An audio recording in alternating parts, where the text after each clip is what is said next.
Hello दोस्तों, नवरात्रि तो start हो गई है। इसके साथ ही माता रानी की पूजा भी और कथाएं भी। तो माँ के दूसरे दिन पूजा की जाती है ब्रह्मचारिणी की।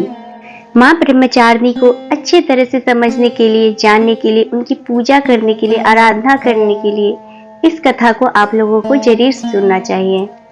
और कथा को सुनने से माता का आशीर्वाद भी प्राप्त होता है। और 9 दिनों की 9 कहानियां सुनने के लिए हमारे चैनल को सब्सक्राइब जरूर कीजिए और भी अच्छी अच्छी वीडियो देखने के लिए शेयर जरूर कीजिए।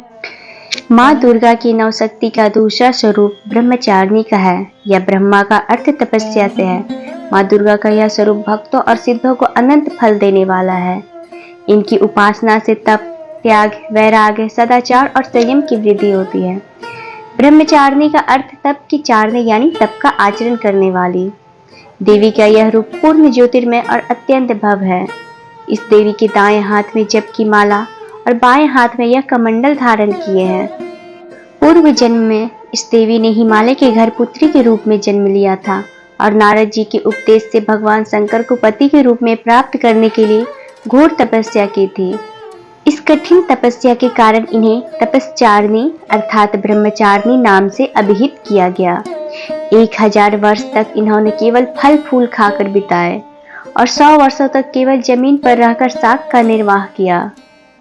कुछ दिनों तक कठिन उपवास रखे और खुले आकाश के नीचे वर्षा और धूप के घोर कष्ट सहे। 3000 वर्षों तक टूटे हुए बिल्व पत्र खाए और भगवान शंकर की आराधना करती रही। इसके बाद तो उन्होंने सूखे बिल्व पत्र खाना भी छोड़ दिए। कई हजार वर्षों तक निर्जल और निराहार रहकर तपस्या करती रही। पत्तों को खाना छोड़ देने के कारण ही इनका नाम अपर्णा नाम पड़ गया। कठिन तपस्या के कारण देवी का शरीर एकदम क्षीण हो गया। देवता, ऋषि, सिद्धगण, मुनि सभी ने ब्रह्मचारिणी की तपस्या को अभूतपूर्व पुण्यकृत बताया, सराहना की और कहा, हे देवी, आज तक किसी ने इस तरह की कठोर तपस्या नहीं की। यह तुम्ही से ही संभव थी। तुम्हारी मनोकामना पर पूर्ण होगी और भगवान चंद्रमौली शिव जी तुम्हें पति रूप में प्राप्त होंगे। अब तपस्या छोड़कर घर लौट जाओ। जल्द ही तुम्हारे पिता तुम्हें बुलाने आ रहे हैं। दोस्तों, इस देवी की कथा का सार यह है कि जीवन के कठिन संघर्षों में भी मन विचलित नहीं होना चाहिए। माँ ब्रह्मचारिणी देवी की कृपा से सर्व सिद्धि प्राप्त होती है।